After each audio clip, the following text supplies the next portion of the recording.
it's really been a long journey for me with my jumper. Like, it's been a time I couldn't shoot at all because I was just changing It was broke, dog. So, like, I ain't gonna say it was broke, but I was like a 32%er. You know what I'm saying? Okay. It wasn't great. Yeah. Coach P was making me lose some weight. Like, I was not trying to lose the weight. We was kind of going back and forth with it. I'm not gonna lie, that shot, it was one of the greatest shots I've seen. And my pops always told me, man, either pressure. Sometimes that pressure make diamonds. Welcome to Sideline Stories. This episode is in partnership with Dove Men Plus Care. I'm Jared McCain. And I'm Marcelas Howard. Let's get straight to it. All right, Jared, we have a huge episode today. A very special guest, one of college. Yes, we do. I'm excited for this one. Yeah, this should be a great one. First team All-American guard, Walter Clayton Jr. Greg, can you please pull up this tweet?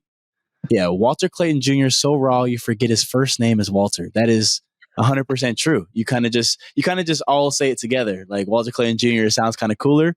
Right. But yeah, Walter. It's like having your name be like Greg or something. You know what I'm saying? No disrespect to Greg at all. I love Greg. But no, you got to think like Greg, Walter, those are like traditionally older names. So as a kid, you have an old soul off the rip. Your name is Walter. That's exactly. Like, you got seasoned now. All right, Jared, we have a big guest coming up. We do. But first, I got to freshen up everywhere. Let's take a Dove Men Plus Care whole body deal break. Let's get straight into it. The game against Texas Tech. What's going through your mind when you're going on that huge run by yourself late in the game like that? Yeah, honestly, man, my mom was just blank. The team kept coming back to the huddle, telling each other, 3 minutes left, 4 minutes left. We kept on coming back each time, just telling each other enough time on the clock. We got to make it run. We got to make it happen now. So, man, my mom was just worried about coming back and winning the game. So it was just blank, man. I'm just happy them shots went in. Is it more like, first off, do you believe in pressure? Because that's those moments are crazy. I remember playing last year. The moments in March Madness, the pressure seems way higher. The crowd is insane and through the whole game. And so do you believe in pressure? And then, yeah. No, I definitely believe in pressure, but like my pops always told me, man, either pressure. Sometimes that pressure make diamonds. So just being there, you gotta stay calm through it, man. I got a group of guys around me. They help me stay calm through it. So I definitely believe in it. Going into this game against Auburn, what's the mindset of the guys right now? What's the team morale going into it? Team morale definitely high. Obviously we beat them early in the year, and we understand that.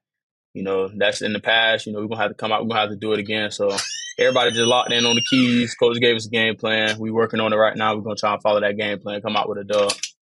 When it gets down to like a close game, are you like consciously thinking like, oh, I'm about to take over? Or are you just like Shea would say, I'm just going to let it flow. I'm just going to the ball's going to come to me and it's going to happen naturally. Or are you like, nah, this is my game.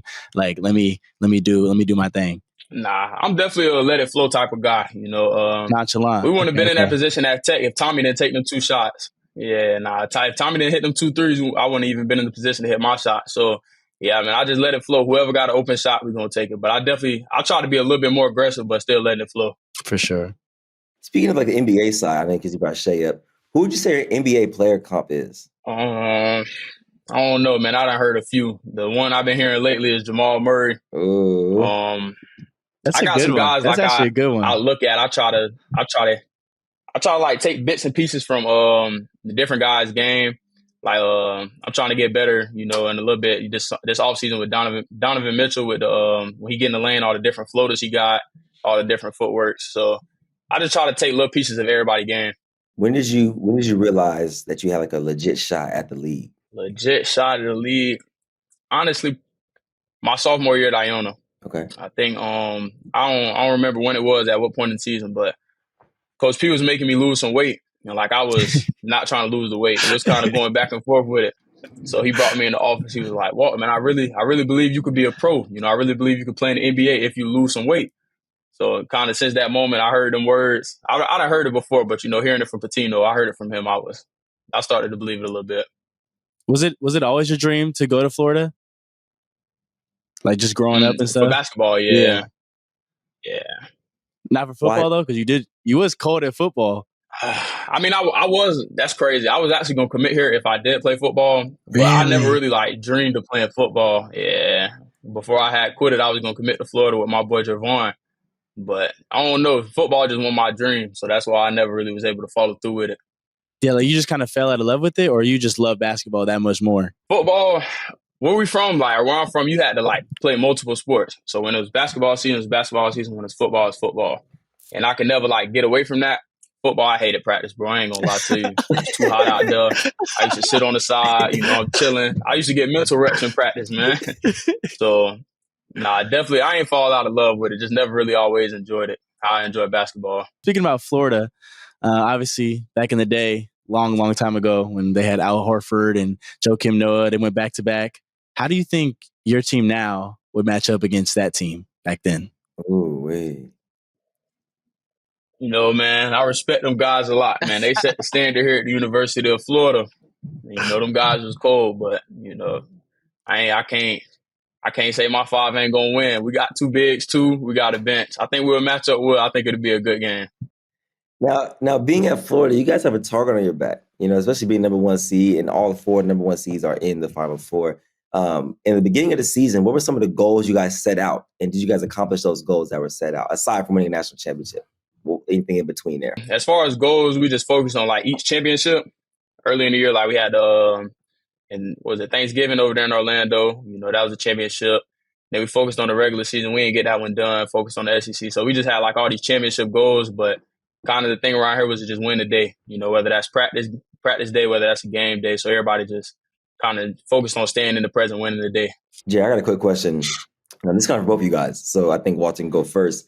I don't know if you guys have seen the trend of like the daily routines going out around there from like the daily routine. Ashton Hall. Have you seen that, Walter? Yeah, I done seen it dipping that face in that little water. So with the banana peels on the face. No, the banana peel was crazy. The banana peel was crazy. I didn't know that was a thing. People say it's a thing though. What does a daily I don't think it's a schedule thing. look like for you guys, especially in the NBA and then at college, so at Florida, and then for you, Jared, in Philly? Go ahead. Yeah, for me, it's I usually wake up like around. It depends on the day. If we got weights in the morning, I'll wake up like 8:30. Try to move a little bit, then get the weights at 9:45. Have a workout after. Go get some food. Have practice around 2:15. Have treatment after, and after that, I'm trying to get home by like 5. And be with my little girl and my family. And then on days we don't have lift, it's just kind of the same thing without the lift. The workout be a little earlier, more treatment in the morning, practice, and then more treatment after, and then kind of just go home.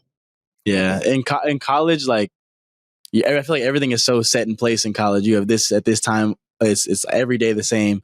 For us, it's like we get like last night we get in. It's like 2 a.m. We got back from the train in New York. You have to become almost nocturnal. So I try to get up.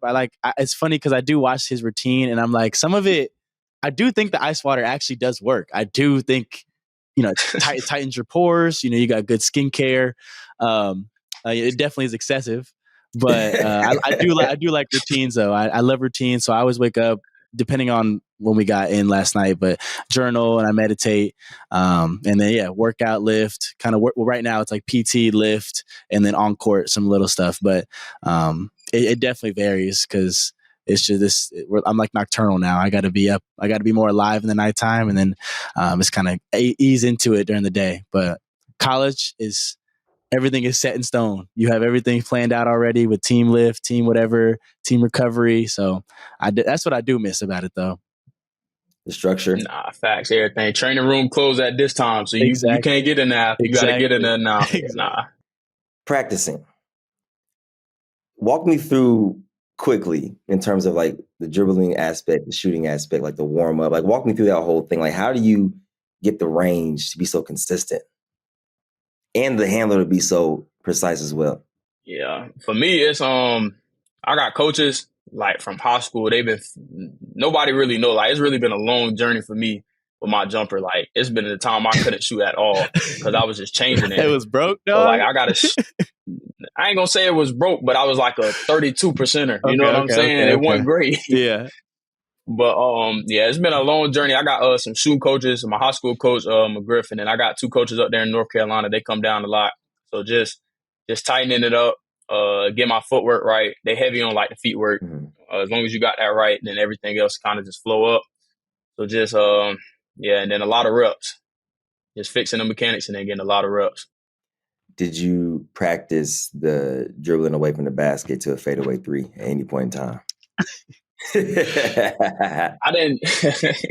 I ain't necessarily practice it that way, but we do like have a. You ever seen like when KD do his little 180 turns? Yeah. Kind of like the stuff we do that like a lot. Like he'll have me facing the other basket, hop turn, just to kind of work on the footwork. So that it was the footwork, but it wasn't necessarily the running back and turn around and shooting at that moment. I'm not gonna lie, that shot, like no glaze. It was one of the greatest shots I've seen. Because you like finding. So you talk about balance, like being on balance. I'm big on that with my jumper. And when you have to turn like that and then get on balance, then to shoot a contested shot like that, it was just the basketball nerd in me was like, that is super tough, man. That is super tough. You know, I wish if Duke wasn't in the Final Four, I'd be rooting for y'all. Say that, bro. Yeah.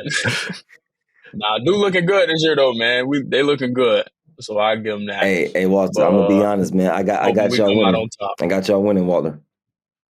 I'm just saying. We're gonna try to get it done. That's the mindset. Go up there, win 2 more, man. Get it done. Last thing I'm gonna ask is, what did both of y'all think about Steph Curry last night? Speaking of shooting, I seen a Twitter clip. I have not watched the highlights yet, though. I've been locked in on Auburn.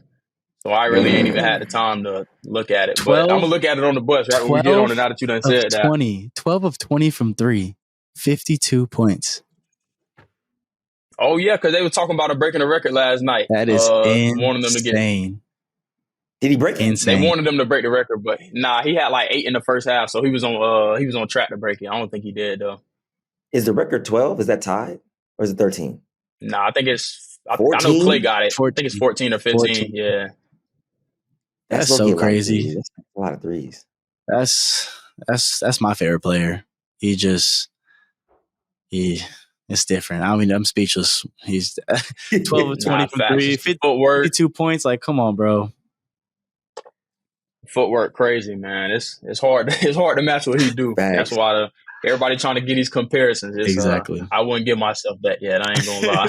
I love that, bro. Well, Walter, man, we don't want to take too much of your time. We appreciate you joining on, man. I want to say, as a basketball savant, just watching you play, bro, you can go at the highest level and even be on here with Jared. Like, it's just cool to be amongst you guys, man. You know what I'm saying? You guys keep me young, you know? I'm in my prehistoric era, so I get to live through you guys, man. Keep doing your thing. Good luck this weekend. I'm rooting for you, brother. Yes, sir. Nah, for sure. Appreciate y'all, bro. Yeah. It's good to meet y'all. Hell yeah, likewise. Yes, sir. All right, Jared. I'm not sure if you saw the Pistons versus T-Wolves skirmish. I wouldn't even call it a brawl, but have you seen it? I saw some clips of it. Oh yes, I think we were in the locker room or something when this was happening. Wow.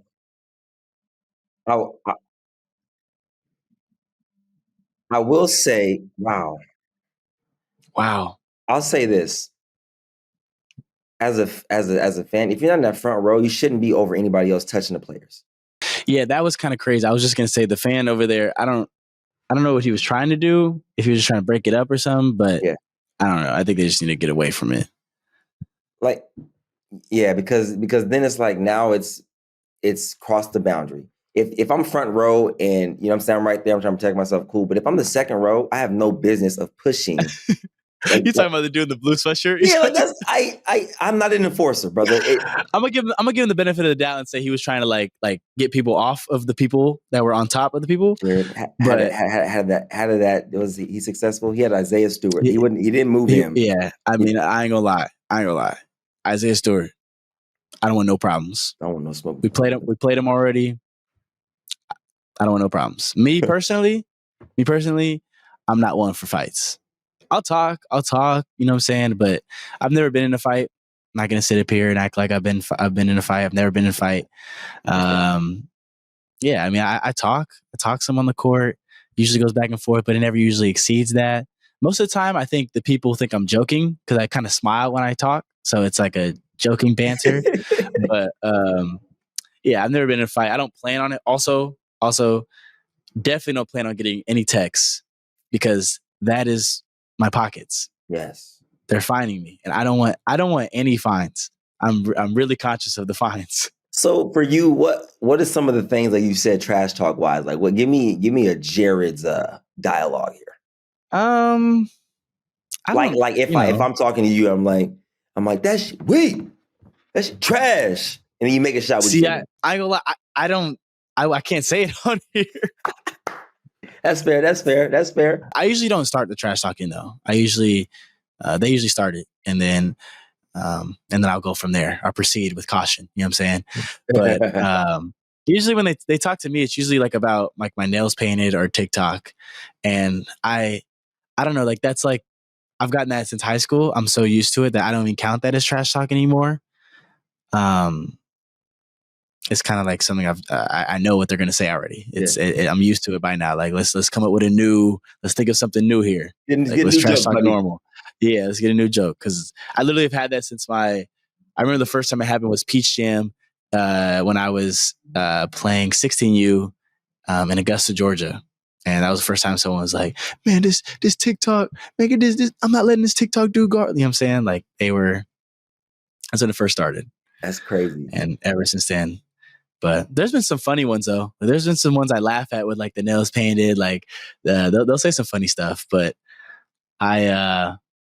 when they just start like saying some cuss words or like just going back and forth if I'm missing a shot or something, that's where I get into it, and it's fun. I think it gets you more present into the game. You're just more into it, and you want to win. You want to win that fight between the two of you, the verbal fight, not the fight. Yes. Yeah. I think that brings out the best in me. But Marcelas, I recall something from the last podcast that we talked about. And it was a bet we had, I'm pretty sure. If I'm not mistaken, of course. Well, I'm a little older. I'll be forgetting. I don't remember what exactly you're talking about. Well, we can remind you, right? So the bet was you were going to paint your nails if Duke lost. Or if Duke won, you were going to paint your nails. That's what I recall. At the national championship? No. It was actually just against Alabama. You actually thought Alabama... I think that's championship. No, we can run it back. We can run the clip back, but it was Alabama, so I'm pretty sure you're owed painted nails for sure. No, Jared, no, you're definitely spinning the narrative. No, I said I'll take the field against Duke. I said Duke's not going to win national championship. I said if they win national championship, I would paint my nails figuratively. Nope. I'm not for the antics. I'm not for the antics. I'm very straightforward with the narrative. I never want to go with these paths. I want to go straight forward. So you owe me some painted nails. I'm holding you accountable to paint your nails Duke blue.